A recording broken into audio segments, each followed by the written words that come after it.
Howdy, hey, friendos. Hello, hello. Ethan is here, except he doesn't want to show his face because, well, Hey, reasons. we had a deal.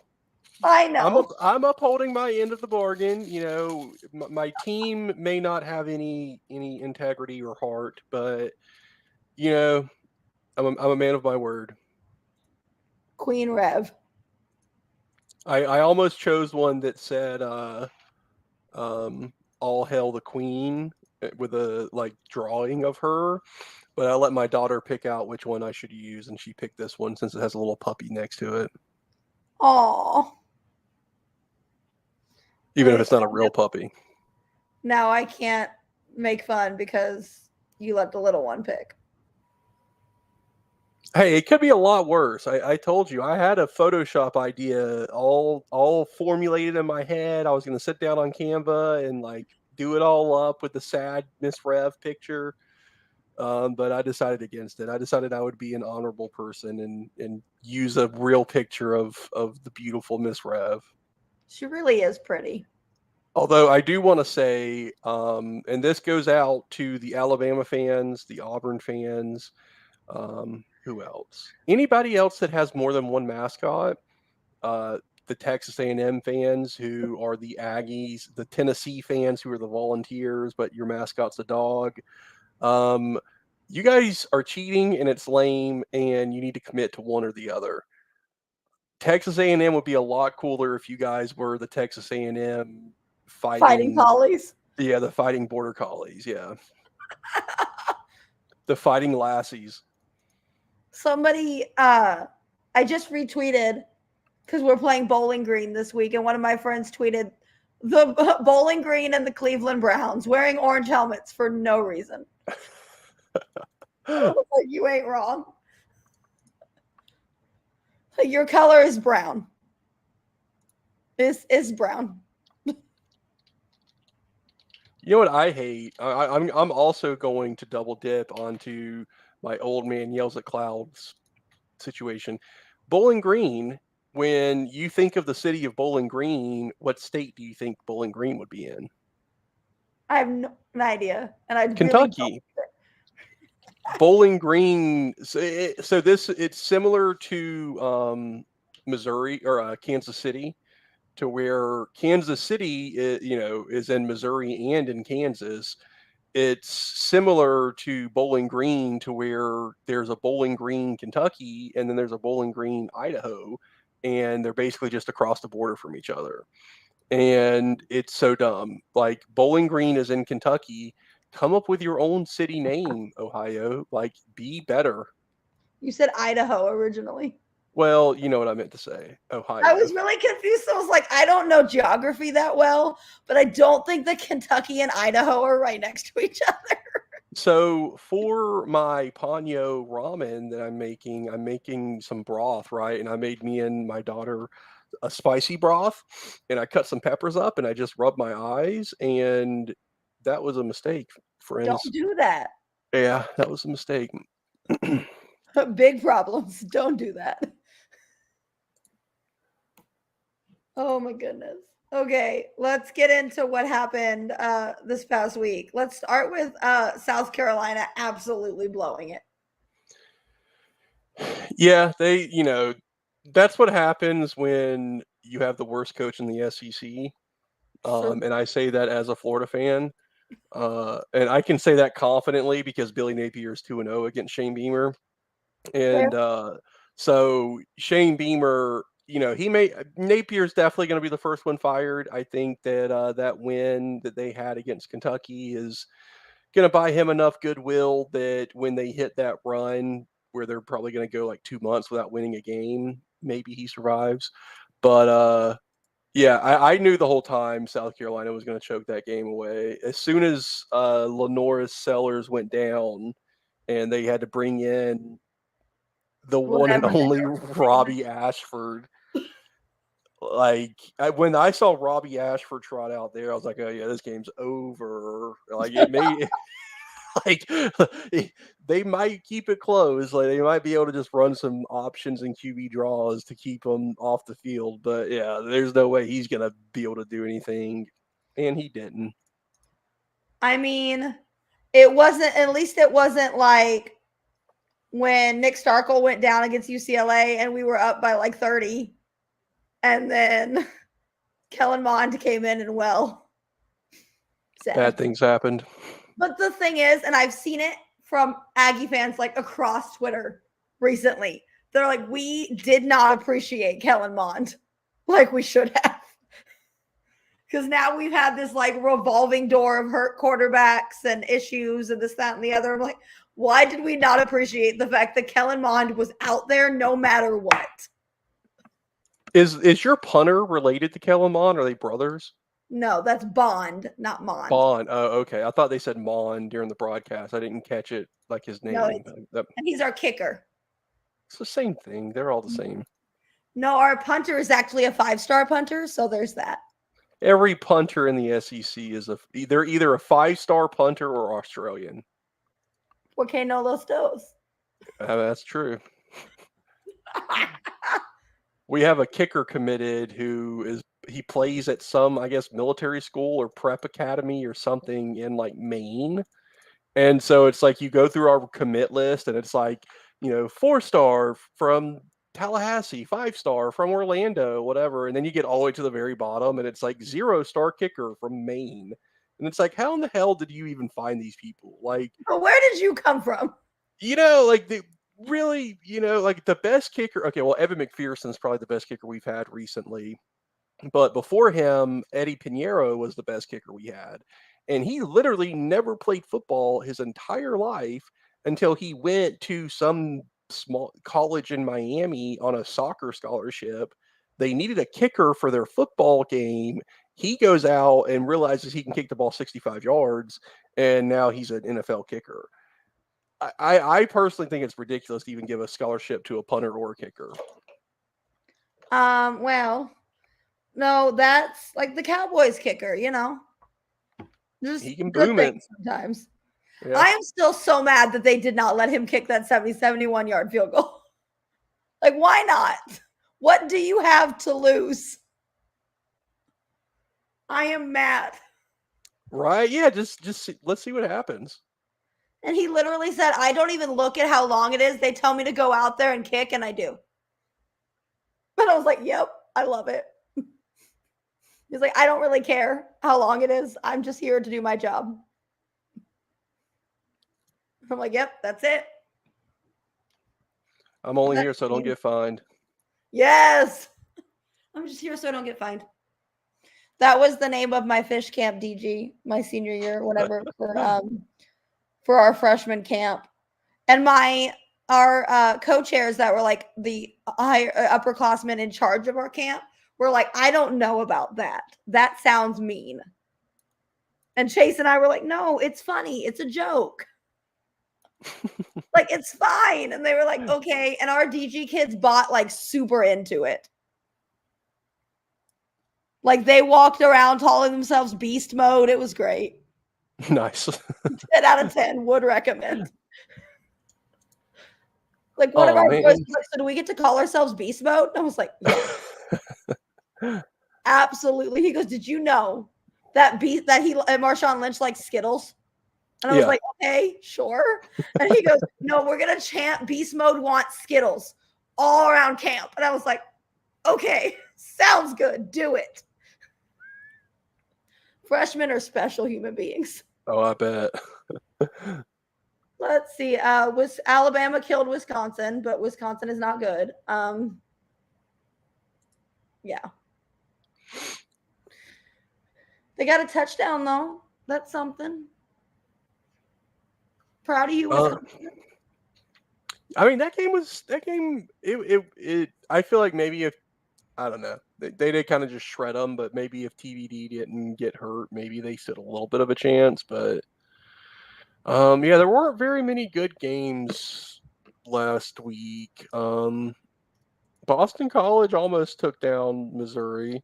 I wanted that to happen. Yeah, me too. And I mean no disrespect to Missouri. I mean full disrespect to Missouri. See, this is my thing. They came in with us, so they're our fault. Yes. So therefore, I need them to do well, but I also am okay with their downfall. See, I don't know if you really want to go down this road, Shelby, because if we're being honest, it looks like you guys, A&M was the extra baggage because Missouri's been more successful in the SEC than A&M has. Don't start this.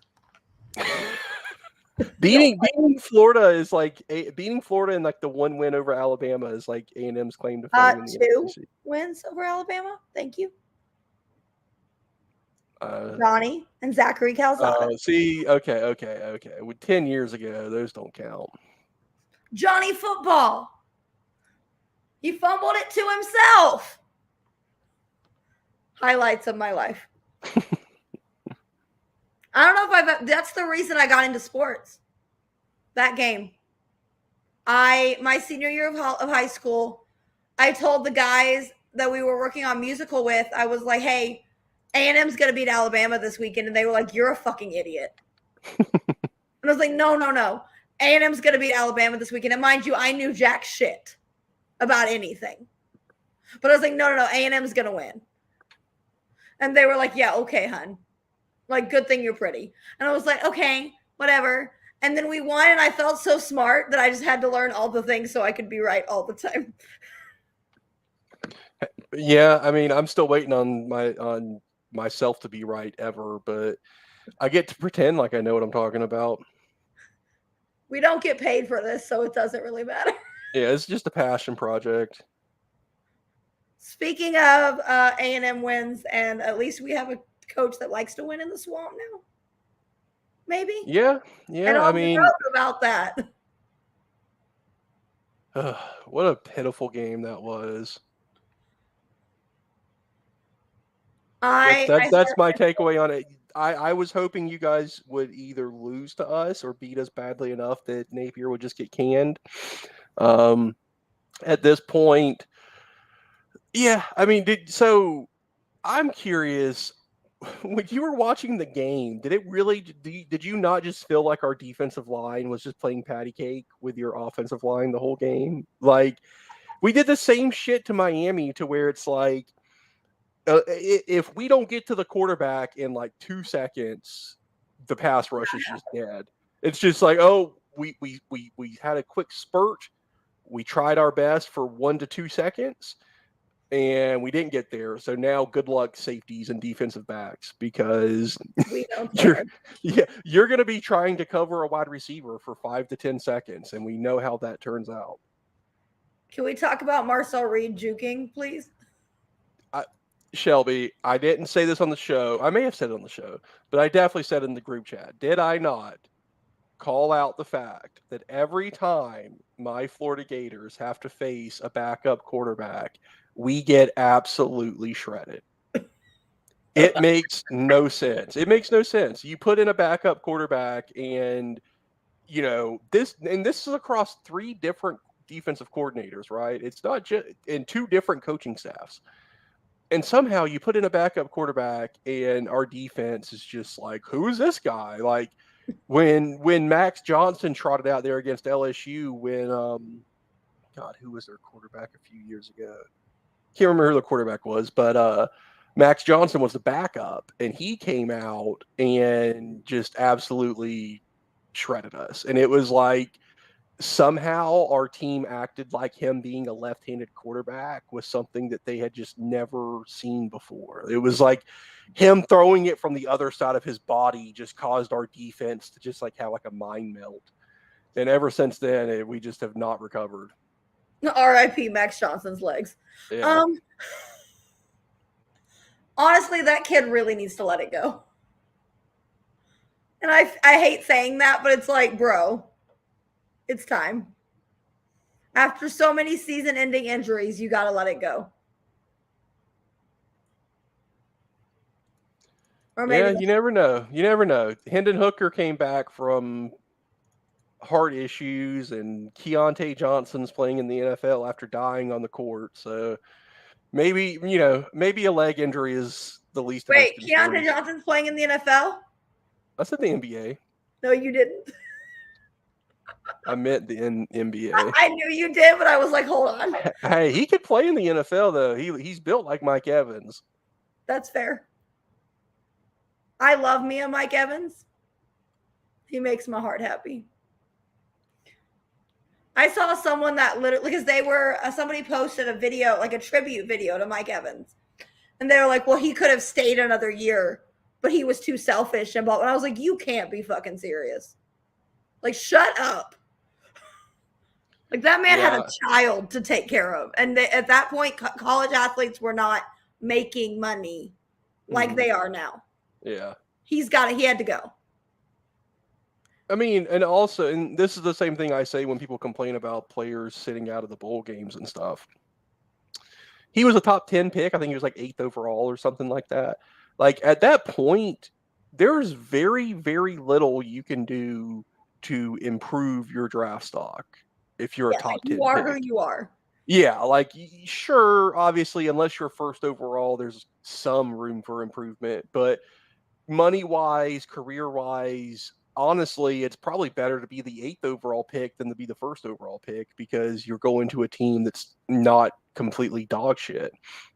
And so coming back for another year or playing in a bowl game, like not a playoff game, but a bowl game, literally the only thing you can do if you're a first round pick, especially if you're a top 10 pick, is hurt yourself. Like, that's literally the only outcome that can happen if you've already cemented your draft stock.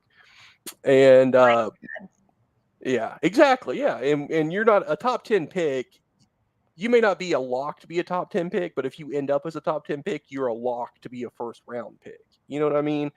And so when I see people complain about that shit, I'm just like, man, college football fans need to get with the times. I think that it sucks to see the pageantry and prestige and mystique of college football being lost to the corporatization of it all. But I do think that it's going to improve the quality of the game. I had a guy that's a radio host over here. He posted a thing comparing, and they're talking about college football compared to the NFL. And I don't know how much NFL you watch besides the Cowboys, but for me, I kind of just bounce around the game because I don't really care about the teams. And so, like, when you're watching it, you see just such a improved version of the game of football compared to college football. Like, I feel like college football really comes down to who blows a coverage, who misses a tackle, tip balls, sort of who screws up the most, right? And whereas in the NFL, the difference between the worst team in the NFL and the best team in the NFL is like 5 to 10%, you know. Whereas in college, the worst FBS team is 10 times better than an FCS team, and you know, the best FBS team is better than everybody. And so it's like you get these really wonky outcomes that can make the games not as enjoyable. And I don't know. I feel like we kind of have to adapt our perception. At least this is my stance on it, is we need to kind of start treating college football more like the NFL, as much as it pains me to say that, because I think people are going to keep expecting college football to stay the same as it's been for the past 150 years, and that just isn't what's going to happen, and then people are going to be disappointed. Let's see. On that note, and no, I only watch the Cowboys, by the way. And then I enjoy hearing that the Eagles lost. That's my favorite. Did you see that? Oh, Saquon Barkley. What a choke job. And people are like, okay, do you like watching the Giants lose or the Washington whatevers lose? And I'm like, no, I don't care about their existence. I really don't. Like, they're not a threat to me. The Eagles are something else. The Giants are absolutely not a threat to me. I saw a thing that was like, oh, we should reorganize the NFL and make the divisions more regional. And I think that's a good idea. I mean, it's not going to happen, but, you know, think about the NFC East, for example. You know, Dallas is 2,000 miles away from every other team in the NFC East, whereas Washington, New York, and Philadelphia are, you know, an hour train ride from each other.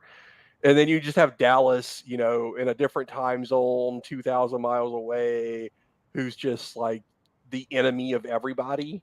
Like, you can't see me, but I'm shooting double birds right now because that's basically how Dallas treats the rest of the NFC East that they shouldn't even be in. But no, it was like lumping like the Cowboys and the Texans and the Saints and I'd be happy to never see the Saints again. Thank you. Hey, Alvin Kamara is on two of my fantasy teams, so I had a good weekend. I'm sure you did. I'll give you that because the Gators did not. You know, it's the silver linings. You know, we still have a better record than FSU, though. Hey, there you go. Don't you know FSU has played the hardest schedule in the league? What are you talking about? Yeah, they've had it's just been so unfair to them. It's so unfair. Like, nobody ever even thought about the fact that FSU could possibly go 0-3. Like, shut up, please. Have you seen? Apparently, Clemson and FSU have resumed conversations with the ACC around revenue distribution. So I guess they're going to have to play nice now that they realize that they're not good enough for any other conference. Like, no one wants you, friend.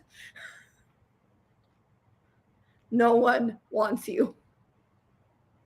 Would you trade FSU for like Missouri? No. Okay, just checking. I would never. I wouldn't. Okay, out of love for my fellow SEC fans, I wouldn't want any other fan base subjected to Florida State fans. The chant, the band, the colors, the stadium, it's all ugly and annoying. And most of the country is spared because, you know, Georgia fans, Florida fans, Miami fans, we have to interact with them. But they're kind of more centralized or to North Florida. And you guys, the rest of the country does not want to have to deal with the most annoying fans in the world. So I would not trade Vanderbilt or Missouri or Texas or Oklahoma for FSU. This is how I feel about Texas, but my vote doesn't count. But see, unlike Texas, even though we're not in the same conference, we still play each other because we're not scared of each other. Honest to God, not scared of them. I don't know about everybody else. I can't speak for the like higher ups at both universities and whatever, but like the average fan wants the game. Period.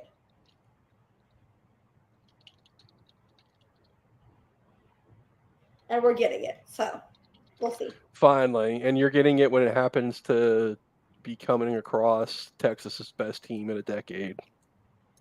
But they're also not playing anybody except for Georgia.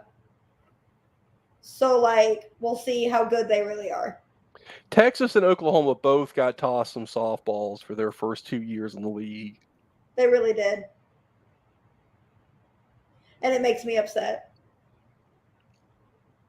I'm like, look back at 2019 when A&M played the number one team in the nation 4 times. Like, I'm still mad. Yeah, they have a pretty soft schedule. Let's see. Speaking of soft schedules, Oklahoma almost lost to Tulane. Man, I wanted that to happen. No disrespect to Oklahoma. Like, I have no ill will to the Sooners. Like, they're not on my radar. They're really not. But I thought it was funny. Yeah, I must call that a look ahead letdown. Whew, sorry. I got real tired all of a sudden. These children. I feel you, sister. Tired. I don't know what happened to Arkansas. I think it's because Sydney tweeted that they would absolutely beat LSU. Like, she guaranteed it. And then they almost shit the bed against UAB. You know, everybody has okay. That was a close game, but I think Arkansas is about to do some interesting things to Auburn. Oh, that'll be interesting. We'll talk about that in a minute, though. Ole Miss scares me a lot. I don't have to play them. But I have to play them, and I have to root for them to do well enough to be a top 15 team, but not so well that they make the playoffs. Yeah. I have to look at the rest of their schedule, honestly.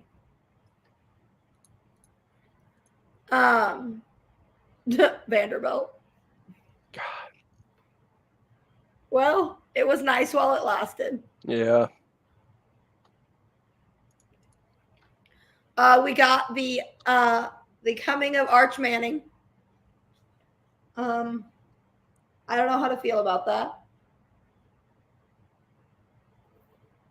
Like, yeah. I mean, I feel like it's just going to be Quinn Ewers' team. I feel like Arch Manning just can't. I don't know. I feel like it would be absolutely ridiculous to do anything with Ewers and just can keep doing what you're doing. I mean, you're the number one team in the nation. Why on earth would you bench your first round quarterback for a guy who's never played a meaningful snap of football? Fair. Let's see. Mississippi State embarrassed us. Like a lot. Yeah, it's pretty. And you know what? God, imagine getting blown out by Toledo and then winning against Florida. I have a feeling that's going to happen too. Man, what an ugly week of SEC football, though. Yes. Auburn beat New Mexico. This is not the right final score for Georgia and Kentucky. What do you have? 13-12. Wasn't that the final score? Was it? I thought so. Oh, I didn't. I thought it wasn't. No, that was the final score. Yeah, in Kentucky, I don't know what their fan base's reaction was. Well, number one, they were put in a pretty tough spot, but Mark Stoops deciding to punt down by 1 with 3.5 minutes left was certainly one of the decisions of all time. Like, Is that up with Miami not taking a knee? No. So not taking a knee, that you're trying to run the score up, right? What Kentucky did was just bad coaching. I mean, I understand where the thought process came from, but at that point, you haven't scored a touchdown all game. You're down by 1 against arguably the best team in the country, and you have the ball. Like, what are you punting, doing? Like punting. I don't remember what the down and distance. I mean, I know it was 4th down, but let me see what the distance was. But deciding to punt there, I remember just being like, what on earth is he doing? Because it's like the odds of you getting the ball back with time to do anything. So it was 4th and 13 at the 48. So that's a tough, like 4th and 13, but you're at the 48, right? Like you punt it to Georgia's 15-yard line. And at that point, you're basically just hoping for the best. And to me, just doesn't make a whole lot of sense. Like, you get the ball back with 9 seconds left. You know what I mean? Like, why not just go for 3rd down there or 4th down? Absolute worst case scenario, Georgia goes down the field and scores on you. Now you have a chance to score a touchdown and get a 2-point conversion to tie the game, but you actually have time left. Like, getting the ball at the 15-yard line with 9 seconds left, like, you lost the game. You know, Kentucky lost the game the moment Mark Stoops decided to punt that ball, and there's nobody else to blame for that except for Mark Stoops in my mind. Aggie legend, Mark Stoops. Aggie legend. Former future Aggie coach, Mark Stoops. No thanks. No thanks. Can you imagine if that would have gone through? Like, what world would we be in right now? If Kentucky beat Georgia? No, if If A&M would have hired Mark Stoops. well, Florida would probably be 2-1. Yeah. Sure would. Jeez, it was an ugly football game right there. So here we go. First quarter, punt, punt, punt, field goal, end of first quarter. Second quarter, punt, punt, punt, fumble, field goal, end of half. Third quarter, field goal, punt. There were 3 possessions in the entire fourth quarter with not a single touchdown being scored. Fourth quarter, touchdown, field goal, punt, punt, punt, end of game. Oh my God. And this was probably the best game of the weekend in the SEC. That makes Now LSU South Carolina probably takes that, but the reason I thought that score was wrong is because the last time I checked in on that game, it was close, and I just assumed that Georgia had run away with it. That was my assumption. I never looked again. So I was like, I don't care. Georgia will win that game. And they did. But that's not, no. No. So here we are. Here we are. Let's see. Tennessee killed Kent State, which we knew. Let's see. Let's go to this week. Because I did not make notes. So I'm using the SEC website. Because I failed this week. Yeah, we get Florida and Mississippi State. Is that at Mississippi State? Yeah. Davis Wade. I almost said Duty Noble, and I was like, nope, that's baseball. Nope. Wrong sport. Because Duty Noble is 10 times nicer than Davis Wade is. But I'm looking at the picks that Mitch sent us. Oh, yeah. I forgot about that.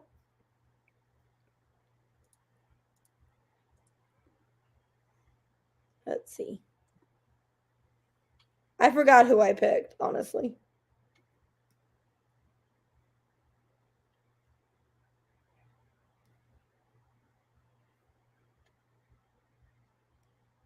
Did he send us the one that has names on it or no? Yeah. Okay. It's not loading for me. That's why I'm saying that. Oh, good. I'll run through it. I will. Let's see if I can. Oh, there we go. I see it now. The names are at the end. Okay. Yeah. Who did I pick for this one? Go Gator. Was I nice? Finally. I'm not sure if that's me being nice or if that's my lack of belief in Mississippi State. Yeah, Mississippi State's definitely the worst team in the SEC, and I don't think it's particularly close. And I think Florida handles them this weekend, and then we fire our coach just like Texas A&M did with Jimbo, to where you blow out Mississippi State, and then you fire your coach, and then you move on. Best way to do it. Yeah. And then you roll out one of your best receivers who can now wear sleeves the next game. It's great. 10 out of 10. And then that said best receiver the next season punches somebody in the face. I wouldn't say Moose is our best receiver. That's not true. But I did enjoy watching him punch someone in the face live and in person. And it happened right in front of us. Like, we were sitting in the end zone, and it was maybe the 10-yard line. So I watched him just haul back and I was like, okay. And I didn't see what happened to precede that. All I saw was him haul back and punch. I was like, sure. So who you sticking with your Florida pick for the game? All right, I'm going Florida here. So then we have Ohio at Kentucky. Kentucky's getting 20 points covering, here. Right? Yep. Yeah, I picked Ohio because I don't think Kentucky will win by 20. I don't think Kentucky can score 20. They can't. So we're in Not while Mark agreement Stoops is there. coaching. UCLA at LSU. LSU is getting 24 points. UCLA is apparently not good though. Yeah, I don't know. I just anytime I see a 24-point spread, I generally want to take the points. Like there's a couple of other pretty big spreads this week, like Vandy and Mizzou and Bowling Green and TAMU and stuff like that. Like I don't know. Anytime I see a 3-score spread, give me the points. Like unless you're like an Ole Miss or some sort of juggernaut on offense, yeah, give me the points. But so we did split here. You went LSU with minus 24. I took the Bruins to cover here. Now that I really think about it, like honestly, I honestly did that really quick. I'm not sure that I believe that fully and wholeheartedly. See, But my key is I just don't ever do any analysis. I just always do them off the top of my head as quickly as possible. my heart of hearts. Yeah. And honestly, I think I'm slightly above 50%. Not bad. Not too shabby. There you go. Did we both pick Arkansas or did you pick Auburn? Oh, nope. I picked Arkansas. I think Arkansas wins this one outright, but spread's By pretty small. 3? Yeah. Yeah. Is Peyton Thorne still starting? No, they benched him. That's right. For who though? I can't remember the kid's name. He's a transfer from somewhere. Let's see. I'm gonna look. Oh no, Peyton Thorne is still listed as their passing yard leader. So I have to. Let's see. Auburn starting QB. Hank Brown. Yeah. I think he's for like Okay. Boise State or something. I don't know how to feel about that. That is like up there with if you look at the Key and Peele skits that are like it's like all college football names. And the last one is like John Smith, BYU. Oh yeah. That's what that makes me think of. Fudge. Whenever our fish camp group me, because like growing up Mormon, my friends thought it was hilarious to make fun, like to poke fun at that. So our fish camp group me, we renamed everybody based on like those names, and they made me John Smith, BYU. Nice. I hate y'all. I hate y'all. And they're like, it's funny, and I said, yeah, to you. Oh, good times. All right, so we got Vandy at Mizzou. Mizzou's getting 20.5 points here. So you took Mizzou. I took Vandy. Maybe I should not have taken Vandy after seeing how they shit the bed last week, but I don't know. Again, I can't turn down 3 touchdowns. Yeah. Did you know. also pick Bowling Green? Yes, I did. That's fair. I'll give you that. That's fair. I also picked Akron. I mean, I picked Vandy, Bowling Green, and Akron, all because I'm getting 3+ touchdowns. Like I'm getting 4 touchdowns with Akron. So the only one that no, I didn't. That's the only one that I didn't. Ole Miss and Texas were the only 2 that I picked. All picked Texas. Yeah, everybody picked Texas, and then I took Ole Miss to cover the 36. What about Tennessee and Oklahoma? The only decent game. I took Oklahoma. I mean, it's the 7-point spread, but I think Oklahoma covers that. If this were, I think they can win. If this were in Neyland, I would probably go the opposite direction. But since it's in Norman, I think that Tennessee's definitely going to be inspired to come out and play for Heupel against a team that shit canned him. But I think that Oklahoma, their offensive line is pretty bad. Like that's going to be sort of the key thing I'm looking for is if their offensive line can actually slow down Tennessee's pass rush. if they do a decent job of that, I think Oklahoma has the weapons and their defense is a lot better this year. I think they could win that game. And I picked them to cover. I feel like they are going to win this game outright, but I don't know. I do. I'll definitely take the points and see what happens. But I think Tennessee. I don't know. I just don't believe in them. Never have. Never will. Nope, no one does, except for the Vol people. Well, you did pick them. Yeah, because I have a brain, but doesn't mean I believe. Oh, okay then. Okay. All right.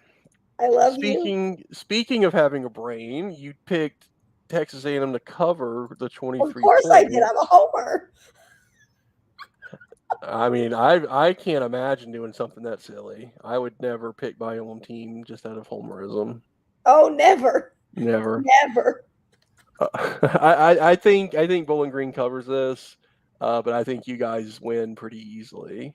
I hope so. They did give Penn State all they can handle. They did, yeah. Decent little team. Jason Candle. No, he's Toledo's head coach. Can't No, remember who's who the head Bowling coach of Bowling Green's coach is. But so then we got Akron at South Carolina. I was the only person to take Akron in the points, but again, I'm probably the lowest on South Carolina out of everybody, which is funny coming from a Florida fan, but give me the 28 points. I don't think South Carolina covers that, especially if Sellers is hurt. True. Then Is Ole he? Miss. I haven't seen anything. I know he was out the whole game against LSU, so maybe he came back. He's healthy this week. I haven't seen anything, but either way, I don't know. 28's a lot of points. It's true. So then we got Georgia Southern at Ole Miss. No fun. Yeah, I think that's going to be a slaughter. And ULM in Texas will be a slaughter. So But it should be a week full of slaughters. But then Texas, I'm telling you, I'm calling it now. Texas is going to lose back to back to Oklahoma and Georgia I'm here for it. because they're going to finally play a real competition and they're going to get their butts blown in. Whatever the fuck it is. I'm tired, okay? They're going to lose, is my point. I'm all here for it. Because Red River is always exciting. It's just chaos every year. Always. It's like A&M Arkansas. Always chaos. Yep. Which is next week, Sydney. I hope you're ready. Well, on that note, friends, I need to leave. So do I. I gotta go to bed. I'm tired. It's yep. Go Gators. It's cold. It's her bedtime. Gigs them. All right. Bye, people. Bye bye.